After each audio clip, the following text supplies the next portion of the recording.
जय श्री कृष्णा दोस्तों। हर हर महादेव। कैसे हैं आप सब?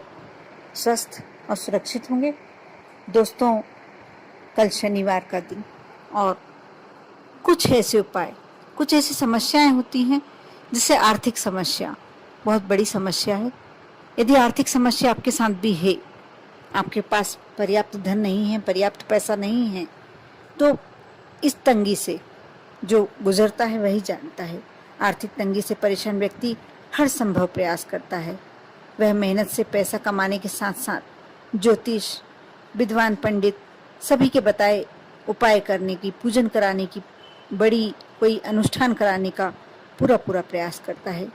लेकिन इसके बाद भी आपको मेहनत करने के बाद यदि आर्थिक परेशानियों का सामना करना पड़ रहा है तो एक कारण इसका वास्तु दोष भी हो सकता है, दूसरा पितृ दोष भी हो सकता है।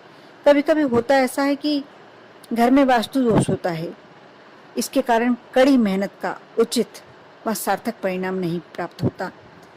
इसलिए घर में वास्तु दोष दूर करने के लिए कुछ उपाय किए जा सकते हैं जिससे व्यक्ति की सभी समस्याएं आसानी से दूर हो जाती हैं। और जरूरी नहीं है कि आपको उसके लिए घर में तोड़फोड़ करनी हो। उसके लिए कुछ उपाय ऐसे होते हैं जिसे करके आप अपने घर के वास्तु दोष दूर कर सकते हैं। इसके बाद रही बात पितृदोष की। पितृदोष तो बहुत ही आसान उपाय है। आप प्रतिदिन यदि अपने घर के जो परिंदा है उसका जल एक कलश भगवान भोलेनाथ पर समर्पित करते हैं, चढ़ाते हैं, तो अवश्य आपको पितृदोष से मुक्ति मिलती है। उसके लिए ज़्यादा कुछ नहीं करना। इसके साथ यदि आपको लगता है बहुत ही बड़ा आपके हानि पितृदोष के कारण हो रही है, आप पर बहुत समय से पितृदोष चल रहा है, तो आप उस जल में थोड़े से काले तिल भी मिला सकते हैं। इससे भी आपके घर में शांति रहेगी, सुख समृद्धि आएगी और साथ साथ आप आर्थिक रूप से मजबूत होंगे, बरकत होने लगेगी। यदि आप आर्थिक तंगी का सामना कर ही रहे हैं तो घर में भगवान वास्तु, धन कुबेर और माता लक्ष्मी की प्रतिमा अवश्य रखनी चाहिए और इनकी नित्य पूजन करनी चाहिए। क्योंकि हम घर में बहुत सारी मूर्तियां रख लेते हैं, बहुत सारे भगवान देवी देवता विराज तो लेते हैं, लेकिन उन्हें पूजन नहीं कर पाते। उनका यदि पर्याप्त आप पूजन नहीं कर पाते हैं, अपने घर के मंदिर की सफाई नहीं रखते हैं, इसके कारण आपके घर में वास्तु दोष भी आने लगते हैं और समस्याएं भी आने लगती हैं। इसलिए इस बात का अवश्य ध्यान रखें कि आप घर में जितने भी देवी देवता रखते हैं, ज़्यादा रखते हैं, कम रखते हैं, वैसे कम से कम रखना चाहिए, लेकिन जितने भी देवी देवता रखते हैं उनका पूरा आदर करें, सम्मान करें। उन्हें मंदिर में आवश्यक सफाई जब जब लगे आप करें, दीपक प्रज्वलित करें, सुबह शाम दीपक लगाएं। यही यदि आप इतना ही बस कर लेते हैं तो आपको कभी भी आर्थिक तंगी का सामना, घर में क्लेश का सामना नहीं करना होगा। ऐसे ही पंचमुखी हनुमान, जहाँ भी हो मंदिर या कहीं प्रतिमा ऐसी हो, पंचमुखी हनुमान या दक्षिण मुखी हनुमान जी हो, आप वहाँ जाकर यदि सरसों के तेल का दीपक शनिवार के दिन लगाते हैं, इससे भी आपको बहुत ही पॉजिटिव रिजल्ट्स देखने को मिलते हैं। कितनी भी बड़ी समस्या हो, आप थोड़ा समय दे सकते हैं तो हनुमान चालीसा का पाठ करें।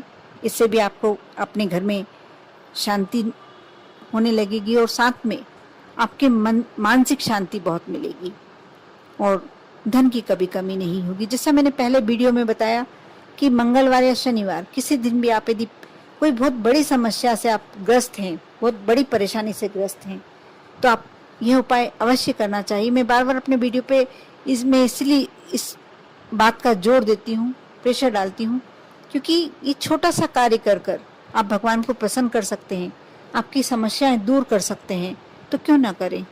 पान का बीड़ा बहुत ही शक्तिशाली अचूक उपाय, जिसने ये कर लिया उसके जीवन के कष्ट तो भगवान स्वयं उसके जीवन का पूरा जिम्मेदारी भगवान स्वयं ले लेते हैं।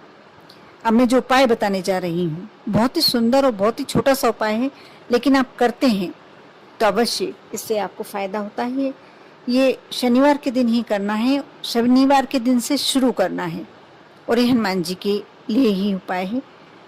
आप 250 ग्राम काले तिल ले लें, उसे घर लाकर बीन लें, साफ कर लें और उसमें 1.25 किलो उड़द की दाल, उसे भी लाकर बीन लें, साफ कर लें और दोनों को मिलाकर आप आटा पिसवा लें हर मंगलवार या शनिवार। वैसे शनिवार को करना चाहिए कि उड़द की दाल, क्योंकि शनिवार को शनिदेव के मंदिर में भी आप चढ़ाते हैं, किसी को दान देते हैं, इसका भी बहुत महत्व है। आप पीपल के वृक्ष के नीचे, जैसे मैंने पहले एक वीडियो में बताया है कि 4 दाने भी आप पीपल के वृक्ष के नीचे उड़द की दाल के डाल देते हैं तो आपके जो शनि संबंधी दोष होते हैं वह कटने लगते हैं। लेकिन मैं आज की बात कर रही हूँ कि आप शनिवार के दिन क्या उपाय कर सकते हैं। आप प्रति शनिवार इस आटे में से एक दीपक बनाएं। आपको ये कार्य जब तक करना है, जैसे आपने आटे का एक दीपक बना लिया और उसमें सरसों का तेल डाल लिया, जो कलावा होता है आपके घर में, आप उसकी बाती बनाएं। और ये दिया, यदि आप चाहें तो आपके घर में, पूजन घर में हनुमान जी विराजते हैं, आपने रखी हुई है उनकी तस्वीर, तो आप उनके समक्ष लगा सकते हैं। नहीं तो आप हनुमान मंदिर में जाकर उनकी मूर्ति के समक्ष इस दीपक को प्रज्वलित करें। आपको करना यह है कि जैसे इस शनिवार को आपने एक दीपक लगाया, आप कैलेंडर में नोट कर लें या कोई डायरी में नोट कर लें, जो कॉपी आप अपने बिल्कुल पास रखते हैं, आप लिखकर अपने पर्स में डाल लें। आप जैसे आपने इस शनिवार को एक दीपक लगाया, उस शनिवार को जो नेक्स्ट आएगा उसमें आपको 2 दीपक लगाना है, फिर आपको उससे अगले वार में 3 दीपक लगाना है। इस प्रकार बढ़ते क्रम में लगाएं जब 11 दीपक पूरे हो जाएं। इसके लिए आप मन में संकल्प भी ले सकते हैं। संकल्प छोड़ना नहीं है, जैसे संकल्प छोड़ा जाता है वैसे छोड़ने की नहीं कह रही हूँ, लेकिन आप मन में जब पहला दीपक लगाते हैं उस समय आप संकल्प लें कि मैं 11 दीपक लगाऊंगी या 21 दीपक लगाऊंगी या 31 दीपक लगाऊंगी। ये दीपक जैसे चढ़ते क्रम में लगाए, 11 हो गए, आपने 11 का संकल्प लिया है, उसके बाद आपको उतरते क्रम में वापस उतारना है। 10, 9, 8, 7 इस प्रकार जब एक दीपक हो जाए तो उस दिन आपका पूरा ये अनुष्ठान हो गया है। कैसी भी, कितनी भी बड़ी समस्या है आपके जीवन में, धन संबंधी, कलह संबंधी, कोई और प्रॉब्लम, तो आपकी वो सारी समस्याएं दूर हो जाएंगी। बहुत ही अचूक उपाय है, क्योंकि हनुमान जी के मंदिर में सरसों के तेल का, वैसे भी कोई भी तेल का यदि आप दीपक लगाते हैं, और आटे का दीपक कहते हैं मनोकामना पूर्ति का दीपक होता है। जब उड़द की दाल और काले तिल मिलाकर उन्हें पिसवा कर आप इसका दीपक बनाते हैं तो आपके कोई भी कष्ट आपके जीवन में रह ही नहीं सकते हैं। यदि आपके बच्चों का विवाह नहीं हो रहा है या कैरियर नहीं बन पा रहा है, कोई बहुत बड़ी समस्या है, बहुत समय से लग रहा है कि अब ये बहुत बड़ी हो गई है समस्या, हमें इस समस्या से मुक्ति पाना है या हमारी कोई विशेष मनोकामना होती है वह पूरी करना है, आप इस उपाय को बिल्कुल इसी शनिवार से अवश्य शुरू कर दें। और आप यदि महिला हैं, आप नहीं जा पाती हैं मंदिर, तो आप अपने घर के किसी पुरुष को भेज सकती हैं। किसी कारण से ऐसा लगता है कि यदि आप मासिक धर्म में हैं, यदि आप नहीं बना पा रहे हैं दीपक, हनुमान जी के पूजन 7 दिन तक नहीं करनी चाहिए, या हनुमान जी के लिए कोई भी आप अनुष्ठान करते हैं, यदि मासिक धर्म में है तो आप 7 दिन तक बिल्कुल जब तक शुद्ध ना हो जाएं तब तक आपको हनुमान जी की पूजन के लिए कोई कार्य नहीं करना चाहिए। उस समय आपके घर में बच्चे हों या आस पड़ोस में कोई हो, उनसे बोलकर आप लगवा सकते हैं। आप कर देखें, बहुत ही अचूक उपाय है। इसके साथ साथ यदि आपके घर में वास्तु दोष है, उसके लिए मैं जो छोटा सा उपाय बता रही हूँ वह भी आप अवश्य कर देखें।